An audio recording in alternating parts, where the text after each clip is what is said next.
Ronaldinho has signed with the Italian Serie C side, Ravenna. The 46-year-old last played professionally for Fluminense in 2015. Imagine being told that one of the greatest footballers who ever lived, a man who retired 8 years ago, who hasn't kicked a ball competitively in nearly a decade, just signed a professional contract. At the age of 46, for a third-tier Italian club that most people have never heard of, you'd probably say it was a joke, a clickbait headline, another football rumor designed to go viral and mean nothing, except this one is real, and the story behind it is far more extraordinary than the headline suggests. On June 19, 2026, the football world woke up to news that stopped everyone mid-scroll. Ronaldinho, Ronaldo de Moreira, the man with the widest smile and the most magical feet the sport has ever seen, signed a contract with Ravenna FC, a Serie C club in northern Italy. Not Serie A, not even Serie B, the third tier. A club most football fans couldn't find on a map a week ago. And yet, within hours, Ravenna was trending worldwide. Their social media had exploded, and hundreds of millions of people suddenly knew exactly where this small Italian city sits. That is the Ronaldinho effect, and it never gets old. But before we get into what this deal actually means, and whether we might genuinely see him play again, let's go back.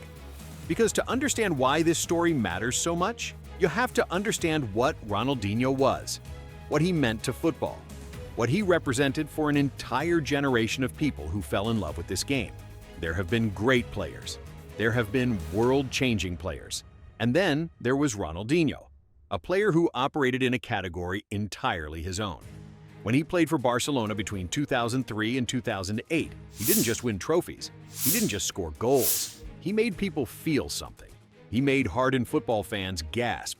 He made opposition defenders look at each other in disbelief. He made children across the world pick up a ball and believe that football could be art.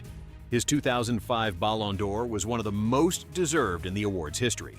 His Champions League triumph with Barcelona in 2006 was built on moments of pure genius. And his goal at the Bernabeu, a chip, a back heel, a performance so brilliant that Real Madrid fans stood up and gave him a standing ovation. The only opposition player in living memory to receive that honor. That moment alone cements his place in football immortality. He won the World Cup with Brazil in 2002. He won the Champions League. He won the Ballon d'Or. He is one of only 8 players in history to have won all 3. 8 in the entire history of football. And he is one of them. Then came the decline. Not a dramatic fall, more a slow, gentle fade. The injuries mounted. The lifestyle caught up. By the time he left Atletico Mineiro in 2015, the fire wasn't quite the same. There were spells in Mexico, in Brazil, flickers of the old magic. But the world had moved on.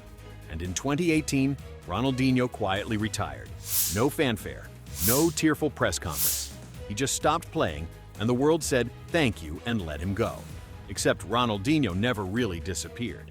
He stayed visible on social media, at charity matches, at events around the world where his very presence drew crowds. He spent time in prison in Paraguay in 2020 after a passport scandal. Former Brazilian football star Ronaldinho and his brother have been arrested in Paraguay over allegation that he entered the country on fake passports. Now, Ronaldinho has been invited to the Paraguayan capital by a foundation for needy children and to promote his new book. A dark chapter that shocked the world.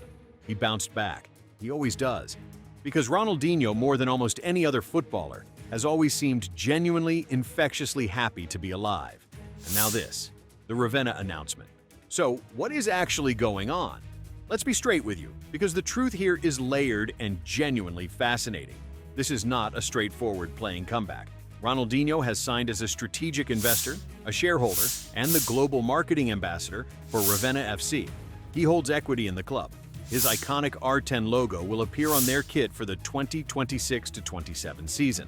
He is not, according to club officials, going to line up in Serie C every Saturday and run around for 90 minutes.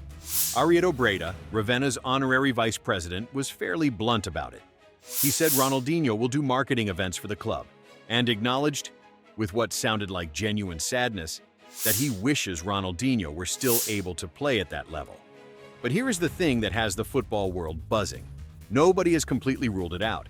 Ravenna have not said never, and Ronaldinho himself, when he spoke after signing the deal, chose his words very carefully. He said, "And remember these words? I can't wait to be able to dance on the ball again. Dance on the ball again. Not sit in boardroom meetings, not shake hands at sponsor events. Dance on the ball again." The club's unveiling event is scheduled for Miami on June 23rd. Miami, not Italy, not the ground where Ravenna play their home matches. Miami, the international stage, the place where you go when you want global attention, Latin American audiences, and millions of eyeballs on your brand launch. This tells you everything about the scale of ambition around this deal. Ravenna are not thinking about Serie C. They are thinking about becoming a global football brand, and they have brought in the man most capable of making that happen. Now, before you roll your eyes and call this a marketing stunt, consider this. This model works. We have seen it. Inter Miami didn't just sign Lionel Messi as a footballer. They signed him as a cultural phenomenon. And what happened? The club became one of the most talked about in world football overnight. Their shirt sales went through the roof. Their social media following exploded. Their matches sold out. Sponsors came running. A relatively modest American football club became globally relevant within weeks. Ravenna are betting that Ronaldinho can do something similar for them. And honestly, they might be right. His announcement has already introduced the club to millions of people who had never heard of them. Sponsors will come. Merchandise bearing that R10 logo will sell. A new generation of fans in Brazil, the United States, Latin America, and beyond will suddenly have a reason to watch Italian third-tier football. That is an extraordinary thing. And the question hanging in the air, the one nobody can quite bring themselves to let go of, is whether he might, just once, put on the shirt and play. Maybe not in a competitive league match, maybe not for a full 90 minutes, but in a friendly, in a testimonial, in some kind of special event designed to give the club maximum global exposure. Ravenna are not ruling it out. Ronaldinho is not ruling it out. And every single person who grew up watching him nutmeg defenders and score impossible goals desperately does not want to rule it out either. Because that is what Ronaldinho does to people. He makes you believe. He always has. Long after logic tells you to be skeptical, long after reason suggests you temper your expectations, Ronaldinho has a way of making the impossible feel possible. He did it on the pitch for 20 years. He is doing it again right now from a contract announcement in an Italian city most of the world had never thought about. Whether he plays a single competitive minute for Ravenna FC or not, this story is already something special. It is a reminder that football is not just about the Premier League and the Champions League and the billion-pound transfer fees. Sometimes it is about magic. Sometimes it is about the boy from Porto Alegre with the gap-toothed grin and the impossible skills who grew up to make the entire planet fall in love with a sport. Ronaldinho is back. The story isn't over, and something tells me the best chapters are still to come. If this video got you feeling something, if you remember exactly where you were the first time you saw him play, drop a comment down below. We read every single one. And if you want more stories like this, hit subscribe. Because in football, the truth is always wilder than the headline.